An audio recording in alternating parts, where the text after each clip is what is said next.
Chapter 10. Going there and back again. Evening was encroaching as the shared carriage came to its stop. The sinking sun threw out its last red rays, and the world was painted purple alongside streaks of darkness. The vehicle's stretching shadow merged with the huge, warped silhouettes of the town, creating cartoonish and bizarre figures. When he heard children racing home in the distance, Goblin Slayer relaxed. He did not understand why his muscles grew so stiff in the carriage, even though all he was doing was riding along.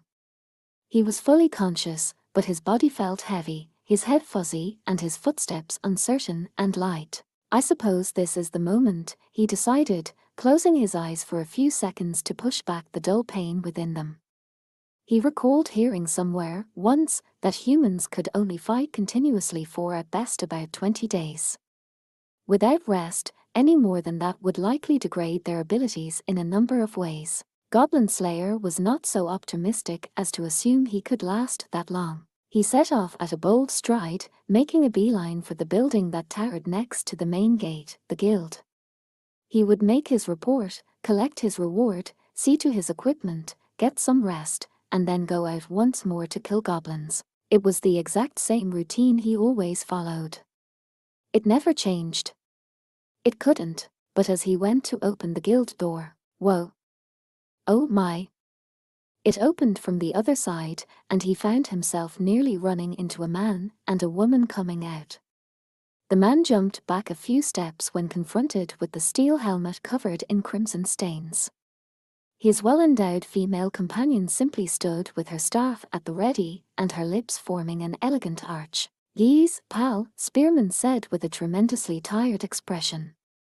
"You really need to stop walking around with that helmet on. Did I surprise you?"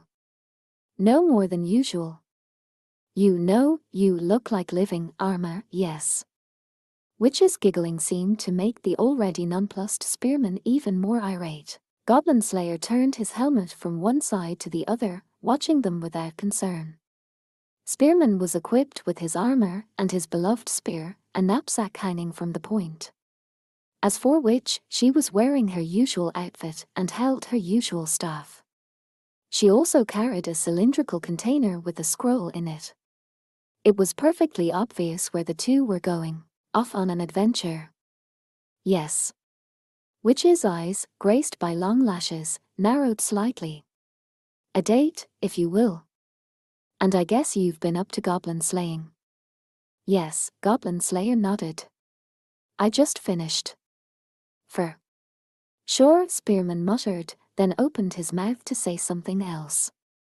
But an expression that was difficult to describe passed over his face. He looked from the helmet to the guild and back again, then closed his mouth without saying anything. Goblin Slayer pushed the door open, making room to one side. After a moment's reflection, thinking he should say something, he offered briefly, "Be careful. You're the last person I want to hear that from." Spearman bumped a fist against Goblin Slayer's shoulder as he passed by. He was already on his way as Goblin Slayer regarded his shoulder with a touch of perplexity. When he looked up again, he found Witch giving him an oddly significant smile before making her exit, her hips swaying. Goblin Slayer cocked his head slightly, letting go of the half-open door. It creaked as it slid shut, and then he opened it again, by himself this time. The rousing holler of the building enveloped him. One party was clustered at the front desk, trying to report on their adventure. Another eyed the bulletin board, looking for a quest they could start immediately. Some people were hanging out at the bar, enjoying a day off, while others were eagerly taking on new adventures. It was loud, it was rude, and the whole place rang with the sound of weapons and equipment and voices. Goblin Slayer gave the scene a once-over from the entranceway, then strode over to the open waiting area. He could see that guild girl was currently busy helping other adventurers. His head bobbed in response to her slight bow, and he plopped onto the bench. "Oh. R." This provoked a pair of incoherent exclamations from nearby. He turned to look and found a young man and a young woman who appeared completely exhausted. It was rookie warrior and apprentice priestess. Perhaps they had been having a water fight, because their hair was damp, and they were soaked through. All the same, there was a hint of excitement on their faces, most likely the pleasure of a job done. A club hung next to the sword at the boy's hip. It was grimy and well used, and there was a loop of string at the hilt. Goblin Slayer tilted his helmet ever so slightly. So you're using it? Oh, yeah. Rookie Warrior shifted uncomfortably, then gave the club a gentle smack with his open palm. It's pretty good. Is that so? Goblin Slayer said with a nod. Rookie Warrior scratched his cheek in a way that suggested indecision, then said, I've been thinking. Maybe I'll name it Masher. I see. Hey, Apprentice Priestess said, giving the young warrior a jab with her elbow. That name's embarrassing. Rookie Warrior grunted, but didn't back down. Yeah, but...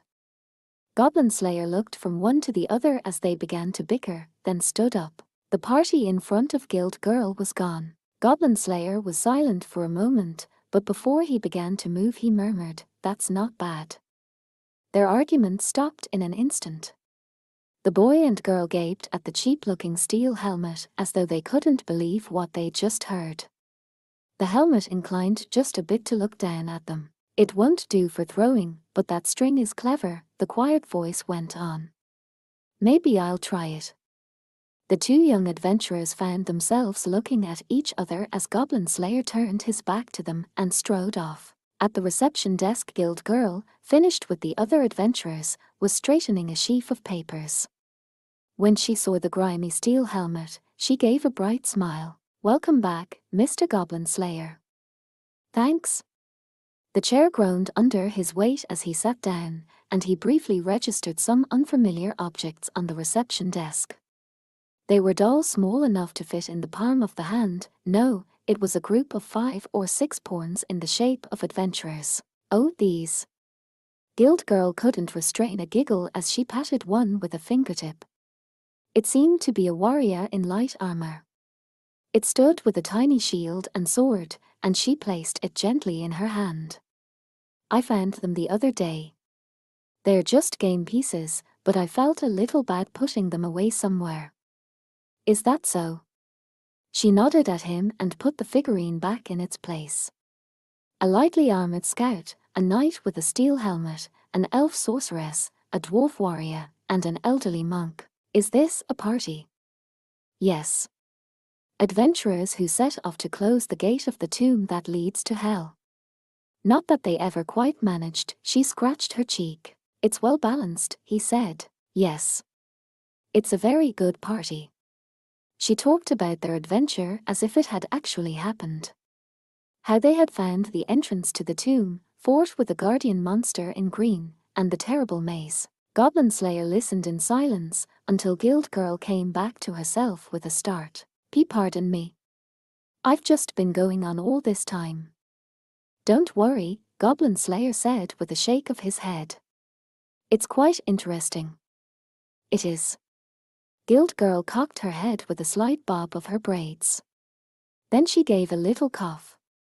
She offered him a cup of the tea she had prepared and settled herself again in her seat. So, how'd your quest go? Goblin Slayer took the cup and drained it, then said. There were goblins. Right. Guild Girl was smiling as if this made her happy, her pen dancing along the page. How many were there? How had they set themselves up? How had he killed them? Did he rescue anyone? Was the quest successful? He gave her the information dispassionately. All was just as usual. Another goblin slaying job by Goblin Slayer.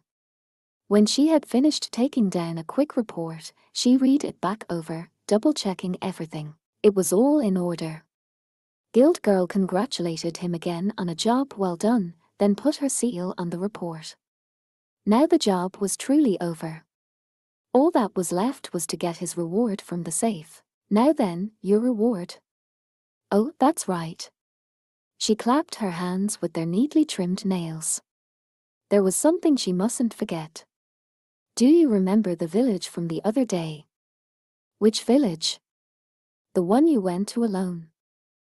He nodded. The cave. The villagers. The boy. The prisoner. I remember. Well, that village, Guild Girl said with a meaningful chuckle, sent you a little thank you gift. She told him to wait for a moment and scuttled off like a happy puppy. She took a leather pouch out of the safe and measured it on a scale, making sure the gold weighed what it should. No problem. She put the pouch on a tray, then gave a hop. And placed an incongruous basket beside it. The result, on the reception desk, was a pile of corn that looked to be freshly harvested. They said this is for you to eat. Oh ho. Goblin Slayer picked up one of the ears, it was heavy in his hand. He pulled back the leaves to reveal beautiful golden kernels. This is very ripe. Isn't it? She stuck out her delightfully average chest, as proud as if she had grown it herself. And you know what? The person who brought it was someone you saved recently. Was it, now? Oh. Guild Girl let her eyes drift to the corn with an expression that bespoke relief. It was rare that adventurers or mercenaries found themselves with a second chance when they had failed once. It's great, huh? Yeah. Goblin Slayer let his helmet bob slowly up and down. Excellent. And then, with all the paperwork and procedures finished, Goblin Slayer took the basket of corn and stood. Except for very recent registrants, none of those gathered in the guild paid him special attention. Perhaps a few glanced up and remarked, "Oh, he's at it again." It was no different for Apprentice Boy as he peeked out from the workshop, offering a small bow. Goblin Slayer stopped. What is it? The boy wiped his hands on his apron before he spoke. Or, nothing. I just thought you might, need a sword or something, and I wanted to come take your order. I see, Goblin Slayer nodded.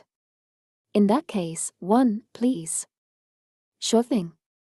Don't want to order several at once. No, Goblin Slayer patted the sheath at his side. I can only carry one at a time. That's our Goblin Slayer, Apprentice Boy said with a wry smile and a nod. I'll get one ready for you, then, and whoa. That's some corn. He caught sight of the basket and blinked. Lucky you, he said. I didn't realize it was the season already. It is. Out in the country, back before I came here, we used to boil corn all the time. You know, in summer. Is that so? Goblin Slayer reached nonchalantly into the basket and pulled out 2 or 3 ears of corn. He thrust them in the apprentice's direction. Do you want some? Apprentice Boy made a sound of surprise. Can I? Really? I owe quite a bit to you and your master. Well, sure then. Thanks very much. Bowing his head, Apprentice Boy ran off with corn under both arms. Hey, boss. His voice echoed in the workshop. Goblin Slayer turned and walked on. The day was ending and adventures were over, so the guild was packed with adventurers. He worked his way through the crowd, giving a slight nod of his head each time someone he knew greeted him. Geese. You could have let us know. We could have cooked them in the kitchen. Just as he reached the door, he felt a tugging on his elbow. What? He looked and saw Padfoot Waitress holding his arm and glaring pointedly in the direction of the workshop. In fact, I'm pretty sure you should have brought us some of that first. You think so? Yeah. We could have prepared it, and everyone could have shared it. That wasn't very nice of you, she continued, piling on the invective. Goblin Slayer simply nodded and said, Is that so? With his basket of corn, the steel-helmeted adventurer stood out like an even sorer thumb than usual. Yo, Goblin Slayer, a jubilant voice called from the tavern. He turned his helmet to look. Heavy Warrior waved a hand, his red face suggesting he was well into his cups already. You look like a man who needs a drink. See Mir and let's toast. Don't tell me you want him to join us. Female Knight, her lovely face tinged with a bit of crimson, puffed out her cheeks next to the warrior. Or what's the harm? Just once in a while.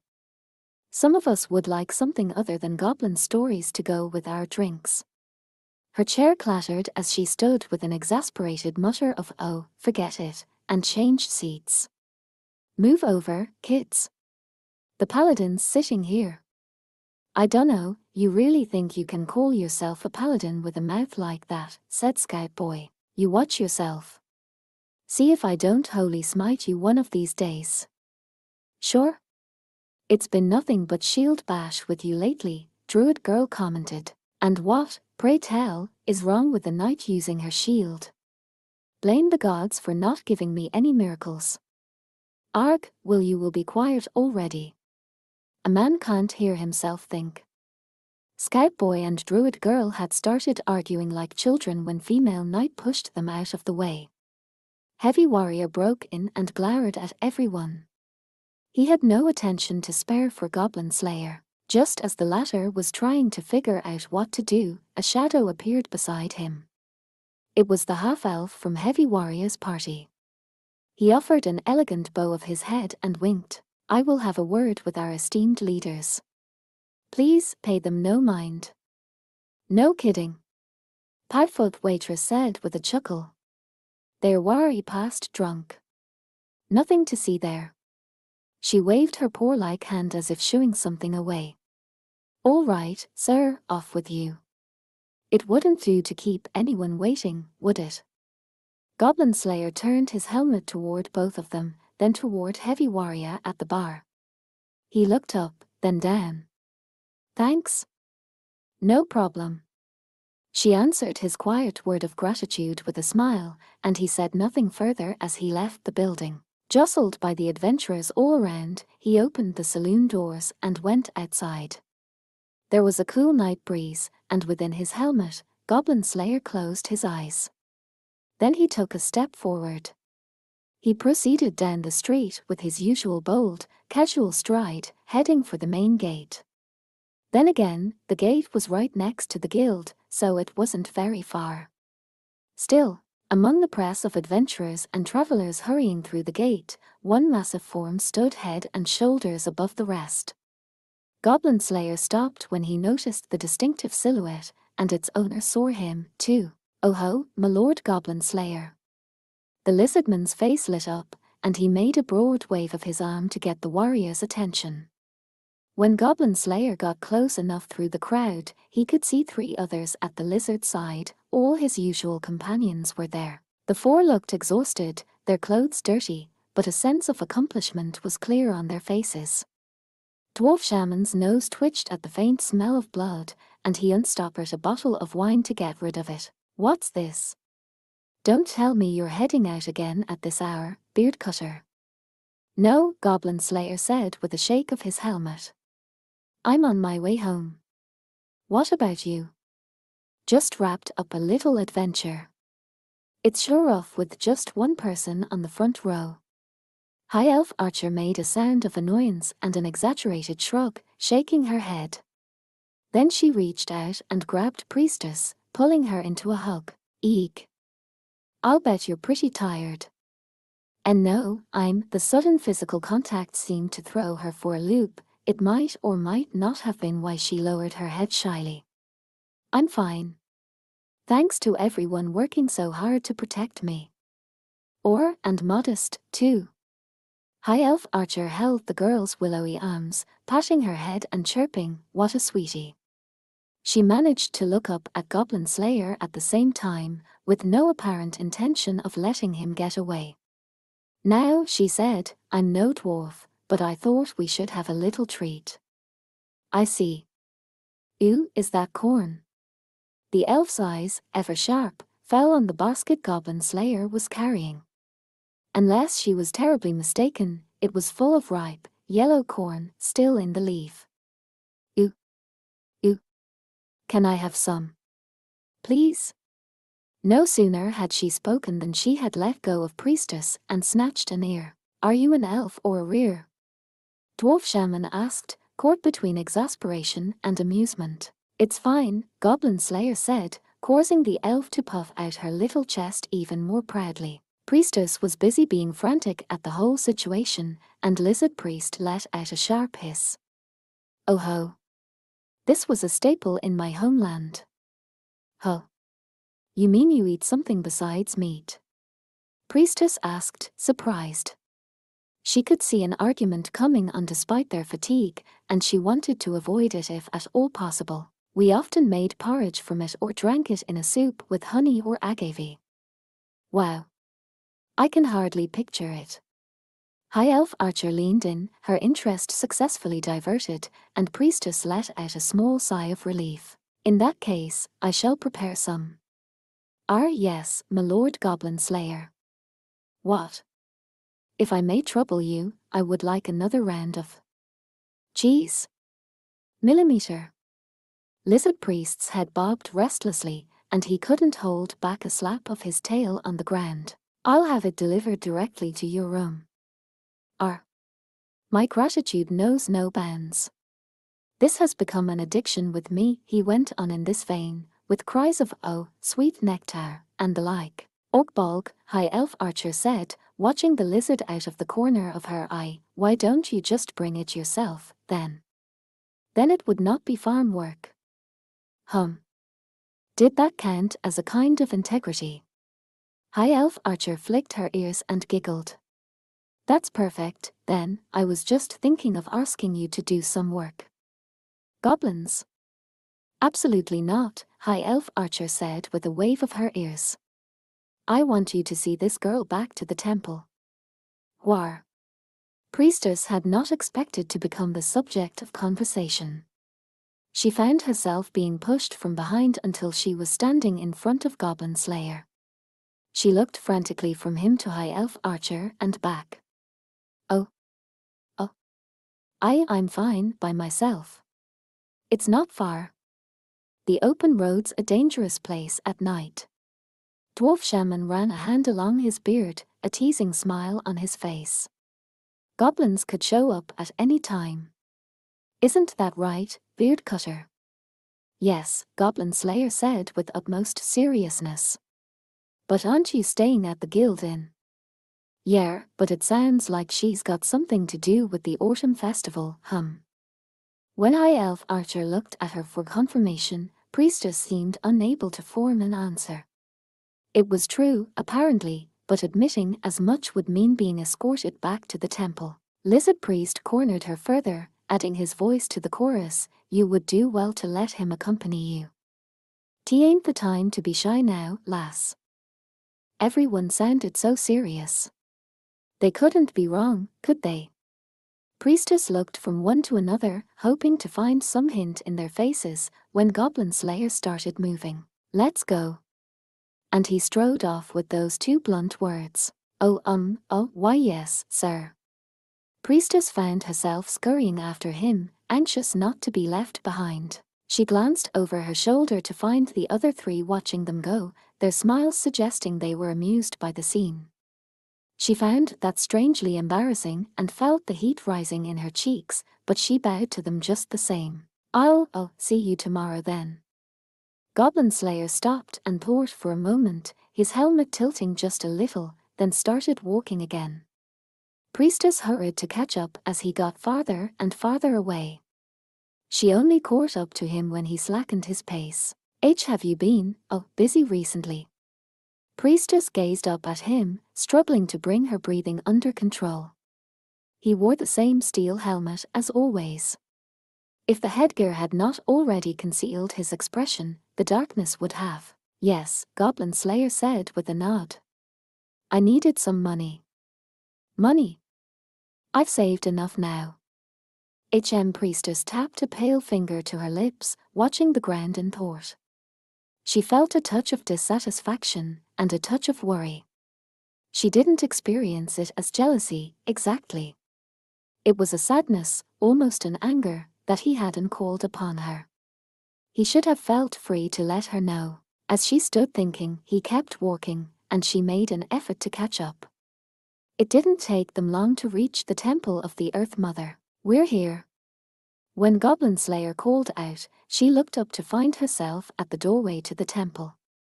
The purple sun of twilight played across the porcelain walls. Within, a fire lit by the night watch flickered. "Thank you very much," Priestess said, walking up the stairs to the entrance. "Am I okay with this?" No.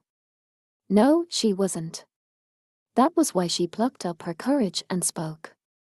She was sure her face was red, but perhaps between the twilight and the darkness, he wouldn't be able to tell. Next time you go on an adventure, be sure to let me know," she said as forcefully as she could. Goblin Slayer said nothing at first and only looked at her. But after a moment he said, "All right," and gave an unmistakable nod. "I will." That was all Priestess needed to hear. Her face lit up so brightly it was obvious even in the deepening dark. "Okay," she exclaimed. "See you tomorrow, then." "See you tomorrow," he murmured, watching as she turned and disappeared into the temple. For a while he simply stood there in front of the building. "I met quite a few people today." He'd had the thought once before, but, he reflected, it wasn't exactly true. Those people were always there. Things had, in some sense, changed. But in another, they hadn't. It was simply that he had never noticed it. He had the sense that a great many things had escaped his notice. He took a deep breath in and then let it slowly out. He walked past the guild, still bustling, then out the gate and onto the road. The twin moons and the stars between them conspired to mute the sense of darkness, even though it was night. A breeze rustled the underbrush, offering a pleasant coolness. He walked silently down the path at his usual pace. And then, in the distance, he saw a single point of light. At the same time, in the same place as always. He had come to where he could see the light of the farm. Goblin Slayer picked up his pace slightly. He passed the stone wall that he and the farm's owner had built together and walked through the fence he had mended, up to the door. After a breath, Goblin Slayer stood before the old wooden door, but did not immediately make to open it. First, he dug in the pouch of items at his waist, pulling out a bag that bulged with gold coins. It had a good heft in his hand. He loosened the strings and checked the contents. Everything was in order. He put it away. His steel helmet moved right, then left. Finally, he lifted his gaze to the sky. "Good," he whispered faintly, then put his hand on the doorknob. He turned it and pushed the door open. Along with the creaking of the door came a relaxing warmth and a sweet aroma. Just as he registered that it was something boiled with milk, the girl standing in the kitchen turned around. "Phew. You were out late today." She blinked in surprise, wiping her hands on her apron and hurrying around the kitchen. He closed the door behind him, entering the house with studded steps. She glanced at him and saw the basket he carried at his side. "What's with the corn?" "Looks great." "A gift," he said, placing the basket on the table. "Oh yeah," she said, stirring the large pot. Without looking at him, she added, "Not on top of the table." "HRK. At least put it on a chair." "Where's your uncle?" "He said he had a meeting today." "He'll be late." "Very well, then." He pulled out a chair with a clatter and set the basket on it. The bundle of corn sat there proudly as if it were the guest of honor. He gave a grunt and nodded. In the meantime, she had been scurrying all over the kitchen. "Just a moment, okay. It'll be ready soon." "All right," he said. He went over to his chair, placing his hand on the back. She glanced over her shoulder when he showed no sign of sitting down as he usually did. She found him standing next to the chair, silent. Drying her hands on her apron, she left the fire and pattered up to his side. "It's usually best for me to coax it out of him when he gets like this. What's up?" She leaned forward, as if trying to glimpse his face under his helmet. That familiar helmet. It hid his expression, and yet, she had a good sense of what was under it now. He was silent for a moment before finally saying, "Nothing." After another moment, he said, "Before we eat." "Yes. There's something I want to give you." Bit by bit the words left his mouth, and then he rifled through his item pouch. He produced the bag of gold coins he had been checking earlier. It jangled as he set it on the table. She blinked, surprised. "What's this? I thought you already paid this month's rent." "It is not rent." He spoke even more bluntly than usual. "Happy birthday." "Oh." She clapped her hands. He was right. She had been so busy, she'd completely forgotten about it. "Tomorrow is my 19th birthday. I didn't know what to get you, so I thought this would be best," he said, pushing the bag toward her. It might have been more trouble than it was worth to wrap it, but even so, it was in an exceptionally ordinary, undecorated leather pouch. And it was full of money. As a birthday present, it didn't rank very high. A number of expressions passed over Cowgirl's face, all difficult to read. Should she be angry? Or upset? Or annoyed, or sad? Finally she settled on a bemused smile. "Are hopeless." She hugged the pouch of gold coins to her chest the way a child might a new doll. "You act like you don't know anything, and then just when I think maybe you do know a thing or two, it turns out you really don't know anything." "Erk? If you're not sure what to get, take me along. We can choose something together." "That's what I really want." He grunted softly at her words, then nodded his helmet up and down slowly. "I understand. That answer doesn't inspire confidence. I'll thank you once we've chosen my gift." She giggled, realizing she was lecturing him, and patted him on the back. "I've got high hopes for the Harvest Festival, okay?" She was smiling. She didn't sound like she was expecting much at all, so she didn't take him too seriously when he said, "I will think about it." Sure. Anyway, sit down. Dinner's ready, let's eat."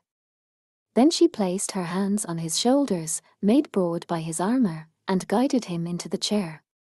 She headed back to the kitchen, but turned around as a thought crossed her mind. "Oh, yeah, I forgot something important." She made sure to give him the brightest smile she could. "Welcome home." "Thanks," he nodded, quietly shifting in his chair. "I'm back."